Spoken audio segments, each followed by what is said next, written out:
Bismillahirrahmanirrahim. I'm Tahir Dhindsa and you're watching SDTV. We have today with us Ms. Makiko Tanaka, who is Director for the Subregional Office of the UNESCAP. That's a very important body in the UN system. It is very closely akin to the 17 Sustainable Development Goals the world is focused on. The world has agreed that we are going to implement and get all the tangible from these goals in a couple of days more, from 5th to 8th of December in Islamabad, in partnership with the SDPI. UNESCAP is holding a conference, and there they will build narrative, get the research input, their thought on the thing. I mean, it would be meeting of the mind and those who are responsible to implement across the region. So this interview, I mean, a very short interview, which you are going to watch now, is important as far as the sustainable development goals are concerned in this region. And this region is not very small. It's more than 1 or 2 billion people, lot of poverty, lot of inequalities. Climate change is ravishing here. We have seen what happened in Pakistan and India and other. I mean, this is all the extremes, from the highest mountains to the broadest seas and all that. Ma'am, very warm welcome. Thank you very much. Thank you for having me. Yeah, what is the tangible? What are the aims you're looking forward to get from this conference? Yes, so this conference will bring governments, civil society, academics, research institutions, and also international development partners from the South and Southwest Asia region, which has 10 countries. And we are all going to think together about, implementing or achieving SDGs. And as you mentioned, the whole world, and certainly this region, sub-region, has faced so much challenges over the past few years. Back in 2015, when the UN General Assembly adopted the Sustainable Development Goals, we thought it was already ambitious enough to eliminate poverty, to bring gender equality, to eliminate hunger from this world. And then, of course, governments and private sector, civil society, they have embarked on many interesting initiatives to advance development all over the world. But then, of course, we all faced COVID-19 pandemic, which was a health disaster, but also, had impact in so many ways, as everybody can relate to, economically, socially. And then, of course, just as the recovery from, COVID-19 was around the corner, or we're starting to see it, now we have other challenges. The very unfortunate Ukraine war has had impact all over the world and in this region as well, on food security, on energy supply, but also the prices of fuel that have basically shot up inflation in many countries in this sub-region. And there is human suffering coming out of it.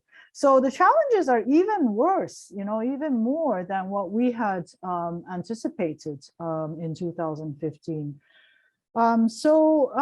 This meeting is an annual event that unites these different countries together to exchange on the challenges of addressing the Sustainable Development Goals, also to find solutions together. What works? What are some of the solutions that countries have come up with during this very difficult time? And then SCAP, we are hosting this together with the government of Pakistan and SDPI. So together we want to bring smart solutions, or really issues that we need to put on the regional and global stage for advocacy, and then bring it forward to different kind of platforms and networks. Specifically for SCAP, next year in March, we have the Asia Pacific Forum for Sustainable Development, which will review the whole SDGs again within the entire Asia-Pacific region. In July, there will be in New York what we call the Economic Social Council's high-level political forum, again, a high-level global forum to review SDGs. And then at the General Assembly, it's actually the midpoint between 2015 and 2030. So this is a major, important milestone to not just review, how implementation has been. Obviously, we know it's been very, very difficult everywhere. But how do we bring it back on track?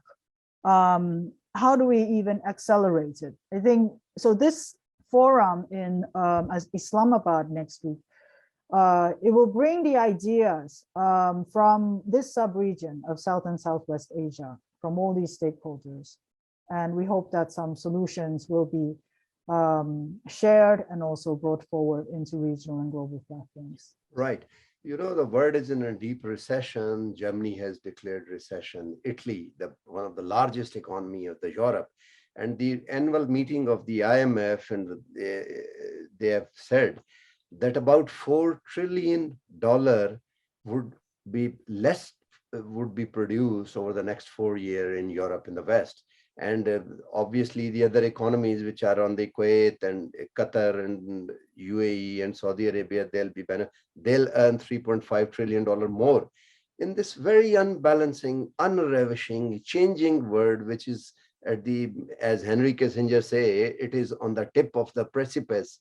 What do you think, that there should be some local solution to the region? Subcontinents is huge, 7 countries, India, Pakistan, Bangladesh. I mean, Pakistan alone is more than several European countries, area, population. India is a huge country. So do you think that there should be some regional solution tailored for this region alone so it can live as an island?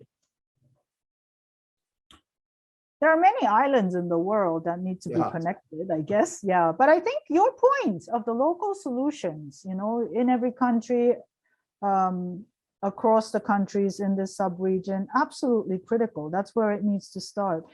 And there are, very good examples that every country can put forward to in terms of how they, overcame this COVID-19 crisis, which was, trickling into the economic and social fields as well. And, through sharing some of those solutions that have happened, certainly it can, inspire other countries to, learn from that. I think the one other aspect, which is very important for ESCAP, which is a regional commission, is the cooperation between countries. And a very stark example of the necessity of that actually came through the challenges of supply chains being cut off, during the lockdown period of COVID-19. This year, with the war in Ukraine, further cut off because of sanctions, because of, the fiscal difficulties in countries in the sub-region as well. Governments could not afford to buy fuel. Governments could not afford to buy food. So here, and there are examples of countries actually helping each other too. So, I mean, obviously we do need to look at that too. But I think in every country, and this is not new, but it's absolutely essential, this principle of leaving no one behind in the 2030 agenda. Yes. There are things that is certainly doable in any country, but it does require a very strong commitment, political will, also some consensus around government, private sector, communities, different, institutions, stakeholders that can make a change in some of the structural issues that, are barriers for people in poverty to actually get jobs, for women to have opportunities, or even be protected from violence or whatever, difficulties they have already faced, before this, all these crises hit. We need to go back to those fundamentals. And I think, the SDGs, the 2030 Agenda for Sustainable Development, it really, highlighted the importance of involving everybody. This cannot be done by government alone. It cannot be done by the people alone. You need the private sector, you need communities, you need, governments at different levels. You need so many, interlocutors to make that change, because a lot of these issues, as you know, of poverty or inequality or injustice or whatever, they're structural. Right. And I've heard a lot that the goal 17 is very important, in Yes. subcontinent, because of the political tensions. Countries don't talk to each other on a matters which are important. Otherwise, they're outside the ambit of their political pale. They even don't talk on that as well.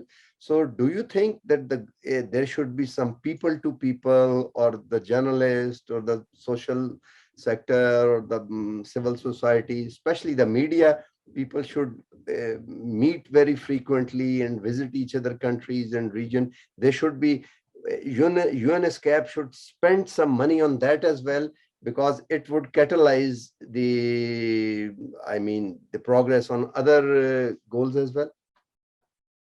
Well, people to people connections in a country or across countries are essential. And if there was any positive out of the COVID-19 crisis, was the need for virtual means of connecting for all kinds of actions, social actions, economic actions, even, political, I presume, actions as well. And we've had also our own kind of experience in a very small way. The Subregional Office in SCAP, we've been doing training for women in entrepreneurs in digital marketing, e-commerce. Yes. And although it wasn't planned that way, because of the COVID-19 pandemic, it hit at the time we were starting this project. It actually was a lifesaver for many businesses. And it's not just the women, of course, but also the consumers who had to, who could not get goods. They could not, go to a store as, before. And the e-commerce has really been, become a necessity. And again, as many of the people who are involved in development know, the inequalities around access to internet, which may be infrastructural, but also it is about the literacy, the opportunities to learn how to connect to internet. There is a gender dimension to it. So again, having women businesses more and more connected online to be able to start businesses, continue businesses, even expand businesses. We saw a lot of connectivity there. Human connectivity there. And again, this is just one example in the economic sector, but there have been quite a lot of that, support, information exchange going on through internet. So absolutely, that connectivity needs to be, really, really, I think, optimized. And the physical, where the mobility is possible, certainly. And I think it's probably happening anyways, without the UN or the SCAP. But certainly, I think it would be good to identify, what might be some, let's say, strategic ways to connect people. Right. And we are consulting, different stakeholders. There have been some researchers that have done some studies for this SDG forum as well to tell us what's going on in this region that are, worth really highlighting and, sharing, as well as challenges and some recommendations of solutions. And we hope the same would come from other, participants in this forum as well. So from that, let's see what we can pick up and, right. Support. It's very interesting, and I think we'll look forward to a very interesting interaction with you when you come to Islamabad in the next couple of days. And that should be a longer one, but that's very important, what you said, and that is the main gist of it. Until then, I say goodbye. And she was the director, UNESCAP Regional Office, Makiko Tanaka. Goodbye.